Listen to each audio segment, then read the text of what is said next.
కూడా క్రిందసారి ఎత్తుగడనే చెప్పాడు, చంద్రబాబు నాయుడు కూడా ఎత్తుగడనే చెప్పాడు, మీరు ఎత్తుగడనే చెప్పారు. ఏమైంది? ఎత్తుగడ అనేది ప్రజలకి రీచ్ అయ్యి ప్రజలకు అర్థం కావాలి.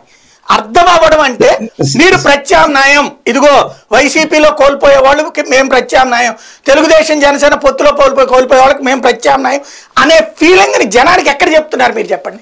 నేనేమంటున్నా అంటే, నేను ఒక్క నిమిషం సార్, మేము ఈ రాష్ట్రంలో ఒక బలమైన శక్తిగా ఉండుంటే మాకు అసెంబ్లీలో 15 సీట్లు 20 సీట్లు లేదా ప్రత్యామ్నాయ ఉండుంటే మీరు చెప్పే 8-14% ఓట్లు మేమిట కూర్చున్నామంటే అమాయకత్వం. ఇంకా పార్టీ మూసుకోవడం. త్రిపురలో మీరు గెలవలేరు, పశ్చిమ బెంగాల్లో మీరు గెలవలేరు, కేరళలో ఇంటికి కూర్చోవాలా, తమిళనాడులో ఎందుకు పనికిరాదు ఇంటికి వెళ్ళి కూర్చోవాలా? సాయి గారు నేను చెప్పేది ఏంటి సార్, ఒక నిమిషం వినండి సార్. మేము ఈ రాష్ట్రంలో బలహీనంగా ఉన్నాము.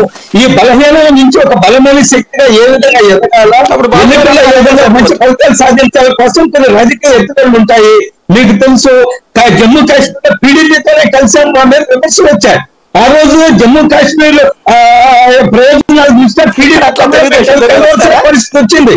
కాబట్టి ఈ రాష్ట్రంలో కూడా ఏం జరగబోతుందో మనం చూద్దాం. నేను ఇందాక మొదటిగా చెప్పాను, నేను రాష్ట్ర ప్రయోజనాలే మాకు ముఖ్యము, రాజకీయ ప్రయోజనాలు కాదు, ప్రజా ప్రయోజనాలు ముఖ్యము.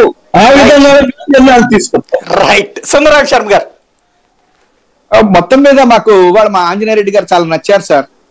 ఎందుకంటే పవన్ కళ్యాణ్, ఈయన, తెలుగుదేశం అందరూ కూడా ఎంతసేపటికి బాబు గారిని మొయ్యాలనే కోరికే తప్ప వాళ్ళ పార్టీని కొంచెం అన్న ఇచ్చేద్దాం అనేది లేనందుకు మాకు చాలా ఆనందంగా ఉంది.